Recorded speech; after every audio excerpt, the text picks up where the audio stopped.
Today po, I'm gonna react to Darman's video. And this is 8-year-old beats genius in math contest. I'm sorry, nothing. No, please, Sarah, share with the rest of the class. I'm sorry for speaking up. I shouldn't have said anything. Sarah. I think two genius is in the... Calm down. Parang dalawang genius po Catch your nandyan. Si Sarah and... You don't need to Sino po apologize yung for isa? speaking up. Yung isa. In fact, I encourage it. Di ko po alam eh. For all of you. So, repeat what you just said. 46. So you think that's the answer? No. You don't think that's the answer? No. I know it's the answer. There's no way Sarah got that right. I've Parang been doing bulo math po with my yan. dad since I was born. My dad is a world famous math scholar. So there's absolutely no way a new girl, especially an 8-year-old, can solve it inside her head if I can. You can check the math if you'd like, Mrs. Johnson.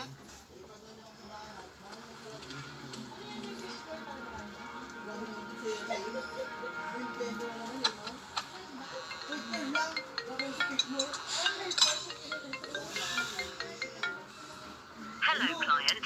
This is a courtesy call from Impact Credit. You are delinquent on your account. Please submit a payment by the 21st.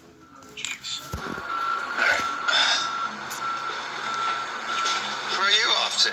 Oh, I gotta go pick up my daughter from school. Parang I promised to tatay stay po yan around for some ng- ice cream. ni You know, I just don't Sarah want to be po. late, so. You're kidding, right? The car isn't done. Mr. Crowley's coming by to pick it up today, and I promised him 10% off if it wasn't finished on time. All right, I understand that, but Ang I sungit can't po break any more ng promises boss with niya. her. All right? I've broken so many promises just because of work. I can't do that anymore, man. Wait lang po. Sorry po kakaposta. Ang sungit po kasi ng boss niya eh. Pwede naman po. Pwede lang po ba ako, parang ganito po ah. Pwede po ba ako lumabas? Kasi titignan ko lang po yung anak ko po sa school. Tsaka kung pag sinabi ng boss, hindi. Lulod siya sa may sahig. Tsaka magpapaalam po. Parang ano, nagpapakaawa para makita yung anak niya. Parang ganun lang po. Okay po, game na ba? Okay, go get your ice cream. I'll just take that 10% off your next paycheck.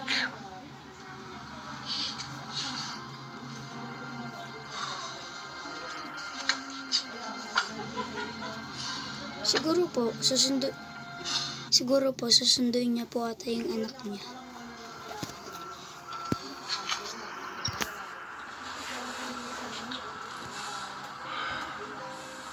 I never spent enough time with my kid. He moved out, started his own family. Now I never see him. If I could go back in time, I would. But I can't. Don't make the same mistake that I did. Thanks, man. But I need the money. Parang parehas lang po sila. Tsaka mahirap lang po ah. Pero hindi ko pinsasabihin sa kanila. Parang for the video lang po ah.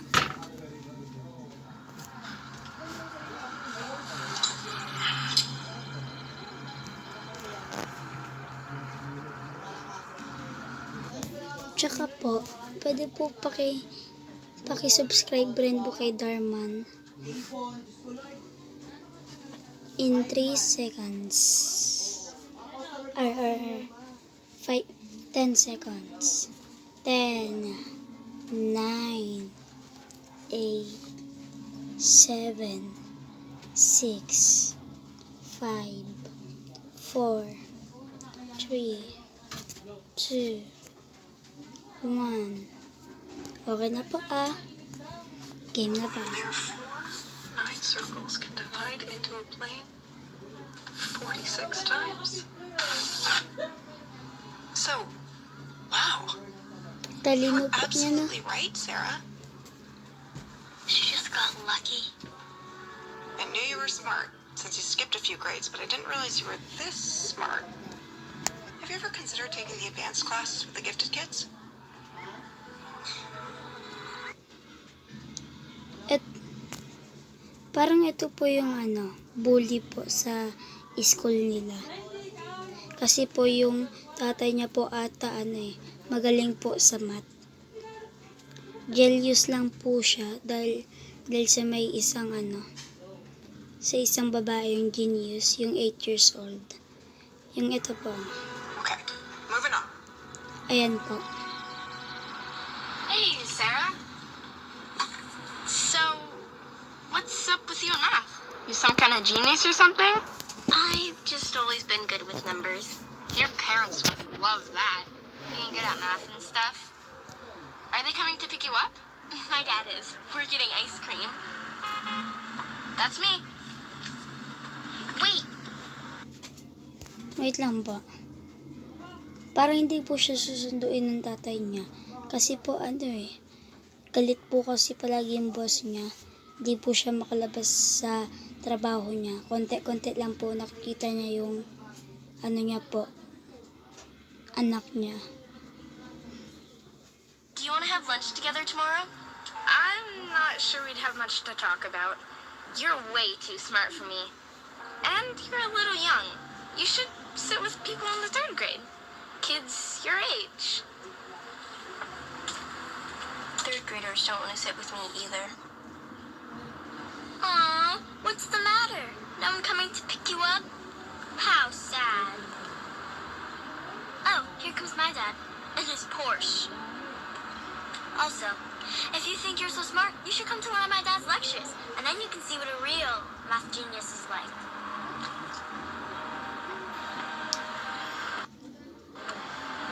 Sorry po, na-post ko for accident. Who was that you were talking to, sweetheart? Ito po talaga. Parang gusto ko po siya suntukin sa mukha talaga po. Yung mukha niya lang po nakakaasar na po. Gusto ko. Parang sakin ate.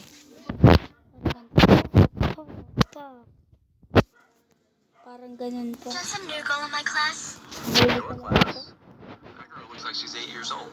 She is 8 years old. She skipped a few grades. She's supposed to be really smart. But not as smart as you, right? No, of course not. Good. That's what I like to hear.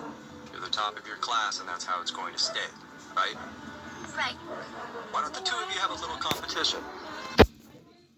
Ito po, nagsisinungaling po siya ngayon. Tsaka, bakit po ang laki ng mata niya? Parang nakakatakot po eh. Competition? Yeah. To see who the smartest in the class is. Then you can show everyone why you're at the top. Mathematics is the science and study of... Hey, sweetheart. space. I am so sorry.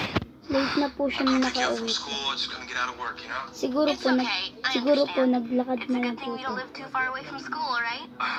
Ayun po, naglakad Thank po you for siya. understanding. Sorry I'm po. gonna go start dinner, okay? I made dinner already. You know, you never cease to amaze me. Hey, tell me something. How did I get so lucky to be your dad, huh? You know, I'd offer to help you with your homework, but I'm guessing, All done? all done. Sweet na sweet po yung You know, I just figured tatay that niya that po was, sa kanya. you know, the appropriate dad thing to do, right? So what are you watching? Dr. Waldorf. Ah, Dr. Waldorf, your favorite mathematician. You know, I was at work today, and I was thinking, you know, how many other 8-year-olds in this world have a favorite mathematician? I'll tell you, sweetheart, you are one of a kind. I'm so proud. If your mother was still here, she'd be so proud too. Sorry po. And you know that. So, did you meet any new friends today? Nope, but I did make the mistake of opening my mouth. What's that supposed to mean? You know what it means. Wait lang po, wait lang po. Meron po pala po akong crush. Nasa ano po kasi kami Botong. Tsaka nag-aaral po kasi ako sa may pastry main.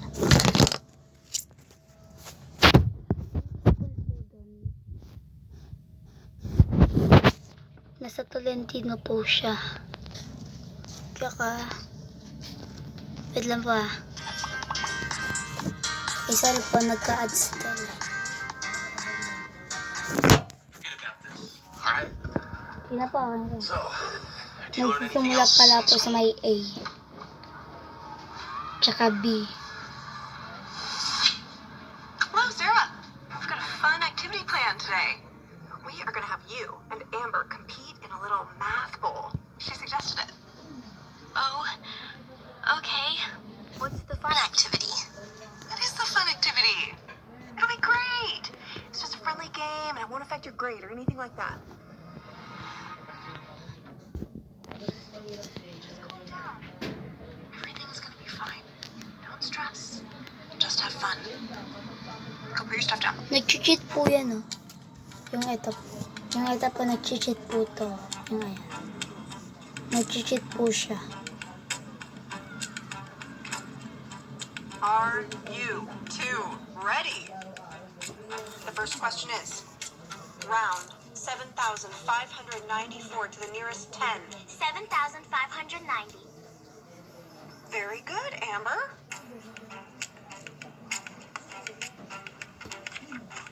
Second question.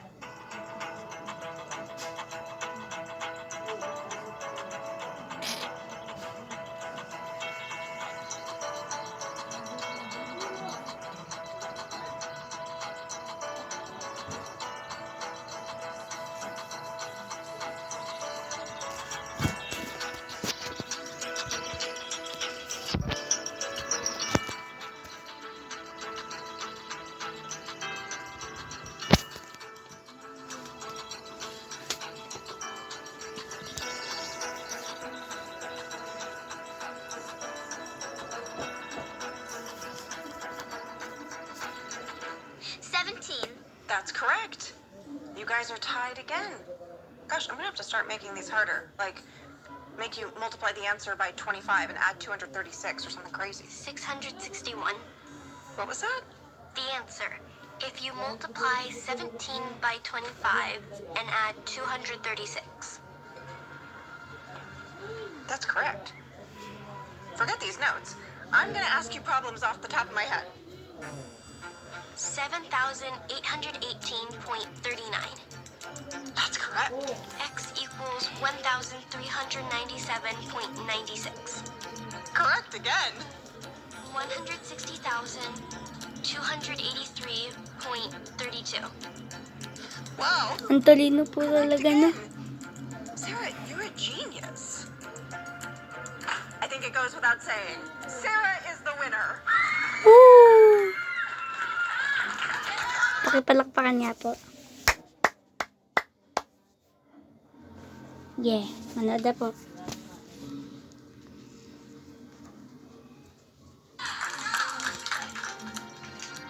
Galit po yung bully.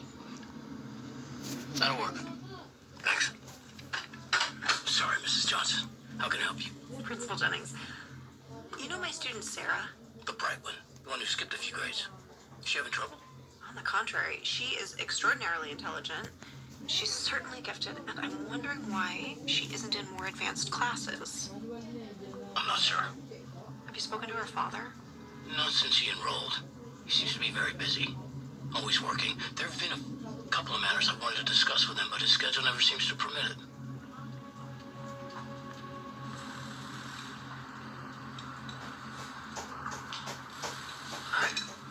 Hello, I'm Mrs. Johnson. Are you Sarah's father? Yes, I am. Is everything okay? I've heard you're a hard man to reach, so I thought I'd come over on my lunch period. Did something happen? No, nothing like that. It's just that Sarah is really bright. Actually, she's gifted. Highly intelligent. Yeah, I know. That's why she skipped a couple grades. Yes, she skipped a couple grades, but the level that she's working out right now, she could likely graduate high school next year. I'm sorry, I know that she's young, but I'm having a difficult time believing that none of her teachers ever noticed how intelligent she is. None of her other teachers have ever spoken to you about this? Sarah is very embarrassed about showing her intelligence. Embarrassed? Why?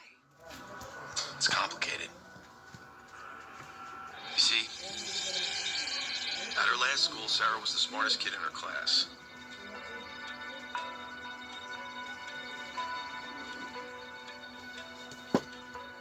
But because of that, the kids in her class bullied her, and it was very hard for her to make friends.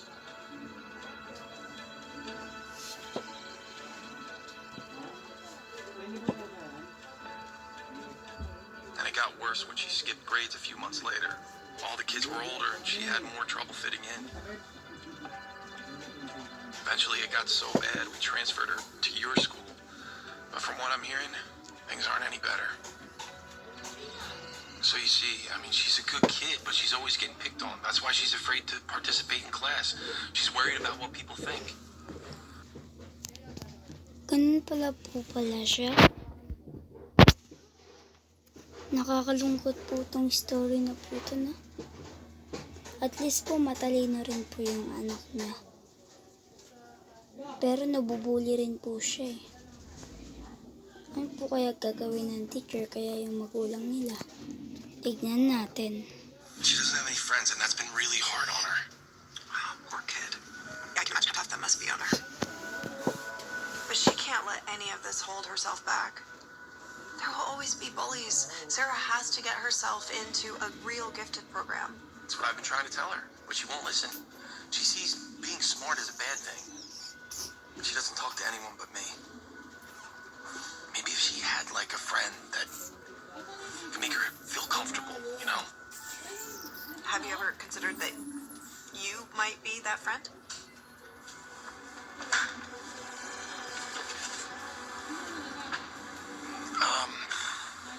Like maybe you should go. That's my boss. I gotta get back to work. I understand. Do you think you could stop by school in the next couple days? Getting off of work is really tough around here. Okay. Okay, thanks for your time. Thank you.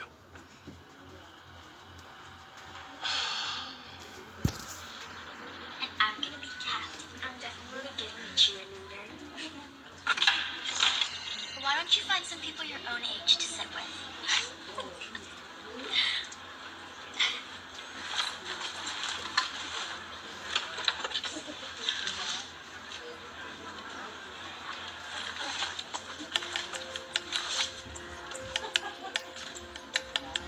So remember, mathematics is not just about numbers and equations. It's about patterns, logic, and the very structure of reality itself. For anyone interested in learning more, I will be holding an open lecture in person for anyone to attend this Friday evening in Burbank. All ages welcome. Hey, I'm really sorry that I gotta work Saturday. I know that I planned for us to have like a day together, you know, but look, after I'm done here, you wanna go somewhere? We go to the park, go to the beach? It's okay. It'll probably already be dark. Just feel so bad that I'm working all the time. I mean, it's like with the moving cost and... Dad, it's fine. I understand. You can just keep working. You don't have to explain anything. Actually, there is something I want to do. Dr. Waldorf? The math guy? Yeah, the math guy. He's holding an open lecture not too far from here. I was hoping you would take me. Do they allow young kids to go to those things? He said all ages welcome, but I don't want to go alone. Could you come with me, please? Okay, kiddo. All right, let me just finish up here and then we'll get going, all right? Yay, thank you.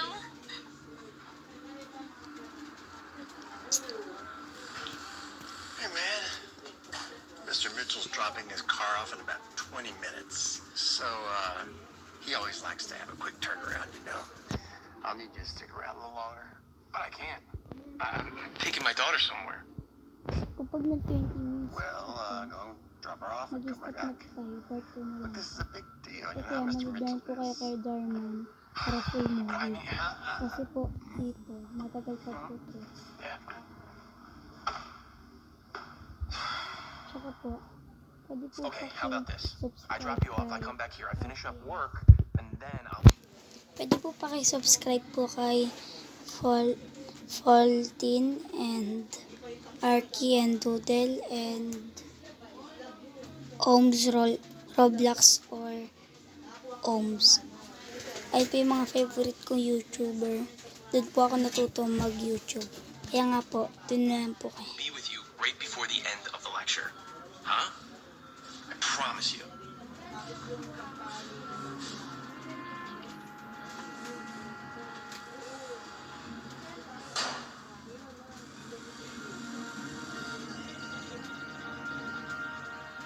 Suppose you're on a game show, and you're given the choice of 3 doors. Thanks for watching. Nood na lang po kayo kay Darman para full movie. Tsaka pwede po ba makipag-subscribe po kayo sa akin. Kasi po kailangan ko rin po nun makatulong sa pamilya ko po. Kasi magte 10 years old po ako sa may October 16. Pwede po subscribe na lang po Thank you for watching. Bye-bye. Behind. Bye.